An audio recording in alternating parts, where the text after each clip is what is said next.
इसी प्रकार से आपके डंगरा के कान पे भी इन्होंने RFID लगा दी है। तो जब उस जोड़ में पानी पीने के लिए जाएंगे तो आपके खाते से पैसे कटना स्टार्ट हो जाएंगे, जैसे टोल टैक्स से कट रहे हैं आगे। और मैं भी अपने आप को आने वाले वक्त में केवल 10वीं पास ही कहना पसंद करूंगा, क्योंकि 10वीं फिर आपके जो जोड़ हैं उनको कब्जा करने के लिए इंडो इजराइल प्रोजेक्ट आ रहा है, उनके ऊपर बड़े बड़े पार्क का डेवलपमेंट होगा उसके। तो अब इनको वो लोग चाहिए जिनके अंदर नफरत भी हो और सरकार के फेवर में भी हो। ये एक्चुअली गुंडे तैयार कर रहे हैं 4 साल में, फौज के पैसे से ये गुंडे तैयार कर रहे हैं, और इसमें समाज का तो बच्चा भाग ले नहीं रहा।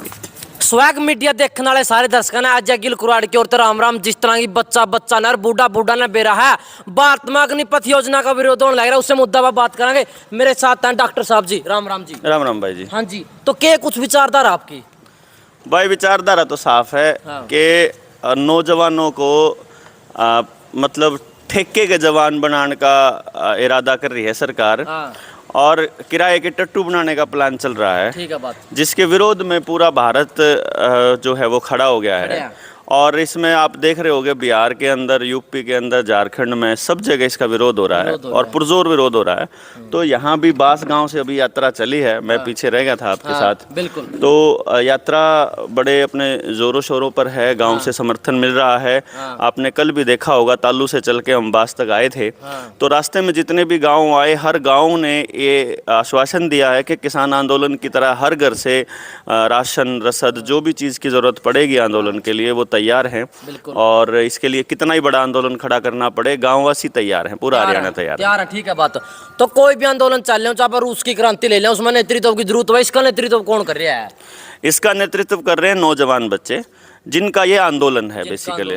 हालांकि सरकार ने बड़ी कोशिश करी कि वो उन अपने बच्चों को ये धमकी देने की कोशिश करे कि भाई तुमने अगर नौकरी इस आंदोलन के अंदर अगर भाग लिया तो तुम्हारे को नौकरी नहीं मिलेगी और तुमको वेरिफिकेशन में दिक्कत आएगी। तो उन नौजवानों के लिए एक मैसेज है कि भाई नौकरी तुमको वैसे भी नहीं मिलनी है।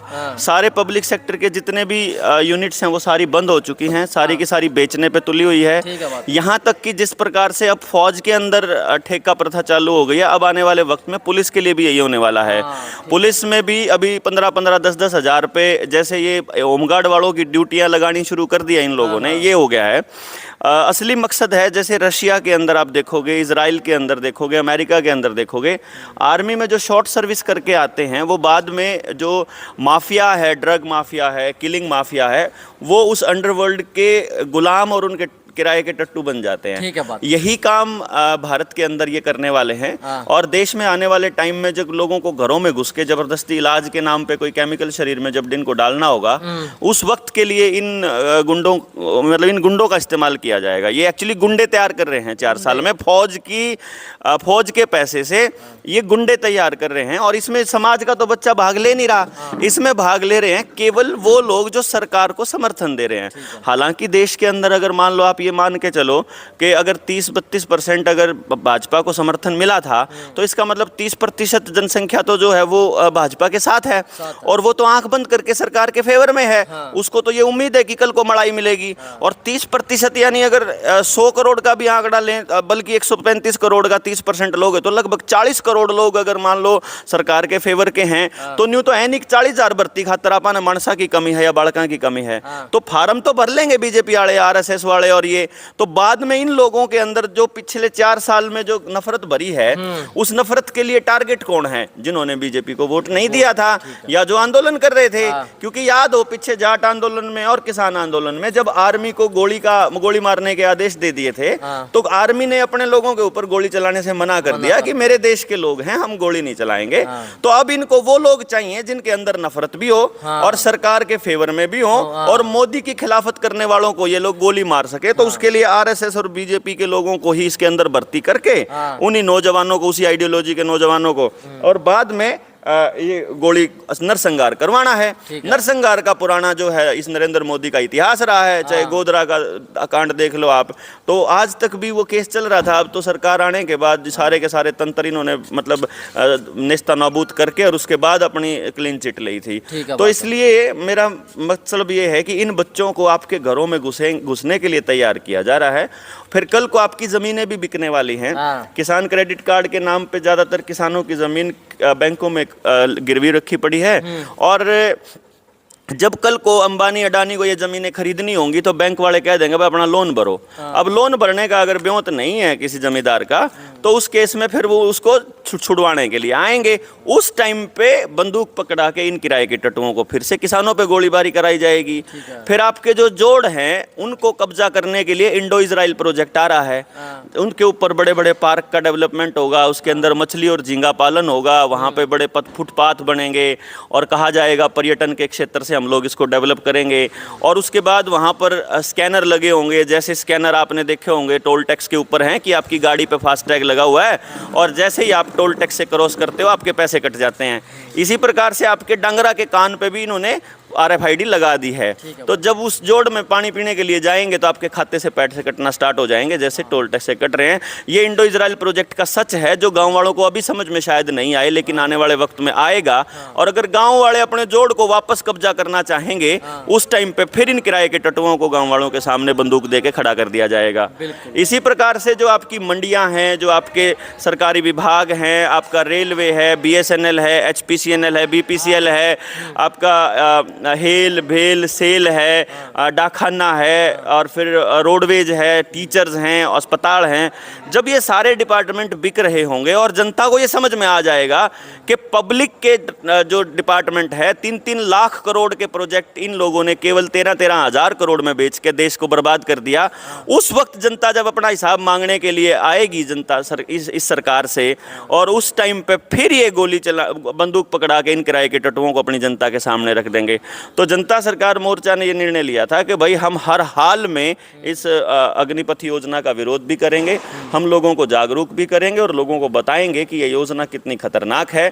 और जिस प्रकार से इजराइल के अंदर, रशिया के अंदर, अमेरिका के अंदर इन लोगों का इस्तेमाल केवल और केवल प्राइवेट आर्मी बना के और लोगों के ऊपर ज़बरदस्ती अपने कानून थोपने के लिए किया जाता है, जिस प्रकार से चाइना में आजकल लॉकडाउन को इम्प्लीमेंट करने के लिए ऐसे ही किराए के टट्टू इस्तेमाल किए जाते हैं जिनको ये अग्निवीर कहते हैं, तो आने वाले देश में, अपने देश में भी सोशल क्रेडिट सिस्टम चालू हो जाए तो आपको कोई एतराज नहीं होना चाहिए।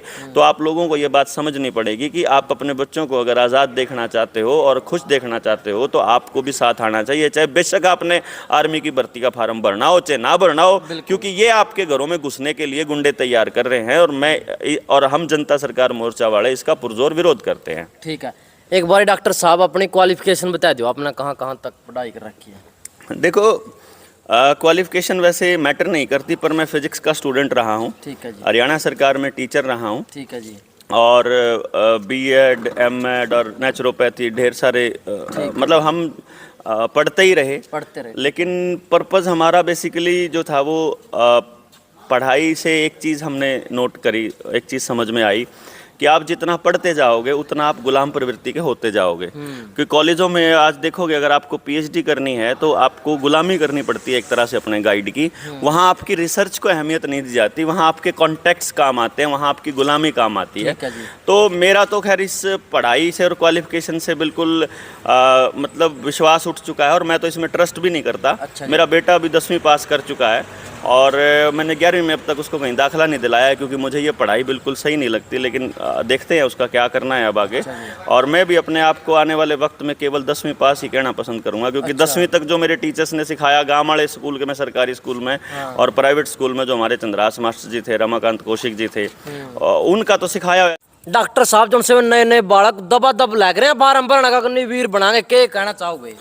ये इसकी टेस्टिंग इन लोगों ने उस वक्त करी थी जब रोडवेज में हड़ताल करी रोडवेज वालों ने। तो उस टाइम पे वो कहने लगे कि भाई हम तो ठेके पे भर्ती कराएंगे 15-15 हज़ार, 18-18 हज़ार में। और उस टाइम पे लोगों ने कोई JJP के तरले ला गया करण, कोई BJP के, अपने बड़कन लुआन खातर उन्होंने सोचा था फिर ये रेगुलर होंगे, क्योंकि आज से पहले ऐसे ही चलता आ रहा था कि भाई ठेके पे भर्ती होया करते और कॉन्ट्रैक्ट पहुँचते और रेगुलर हो जाया करते।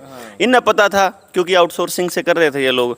तो उस टाइम पे इन्होंने टेस्टिंग कर ली थी कि लोगों में बेरोजगारी बढ़ा दी, इतनी बढ़ा दी, काम धंधे इतने ठप कर दिए कि ई बुआ ने सोचा यार जो कर गांव में आप जाओगे ना तो आपने इसे माँ बाप मिल जाओगे कि भाई तुम्हारे छोरे ना सिर्फ घर ते ले जा, रोटी भी हम खर्चा भी हम दे दें। मतलब वो ये सोचते हैं कि यार बाहर जाओगा तो कुछ सीख लेगा। तो ये तो कम से कम 20-30 हज़ार का लालच देने लाग रहे हैं। मैं तो इतना कहूँ कि बेरोजगारी का आलम यह है कि भूखा मरदा आदमी दाल भात पे जिस देश में काम करता हो, जैसे बिहार जैसे एरिया में, जो पूरा दिन मेहनत करके दाल भात पे ही काम कर दे, ऐसे मुल्क के अंदर, ऐसे देश के अंदर 5-5 हजार रुपये भी दोगे ना तो भी लाखों लोग आ जाएंगे निकल के। जित भूखमरी है, भूखमरी वाले इलाके में कोई फार्म भरवाना कोई बड़ी बात थोड़ी ना है यार। आप तो जब होते ना, जब खुशहाल लोगों के फार्म भरवा के देखो ना तामी, उनके देखो ना भरवा के जिनमें थोड़ी बहुत अकल है, जिनसे बेचारे तुमने गरीब राख दिए, अनपढ़ राख दिए, उनकी रोजी के रोटी के लाले पड़ रहे होंगे, फार्म भरेंगे बेचारे मजबूरी में। अब उससे तो हम के कमाएंगे, हम तो न्यू भी नहीं कमाऊं तो भाई तुम फार्म ना भरियो। हम तो न्यू है कहा भाई ठीक है तुम तारा न्यू लागता हो कि यार ठीक है तुम फार्म भर लो, लेकिन इस बात का ध्यान रखियो कि तुम किराए के टट्टू बन के रह जाओगे।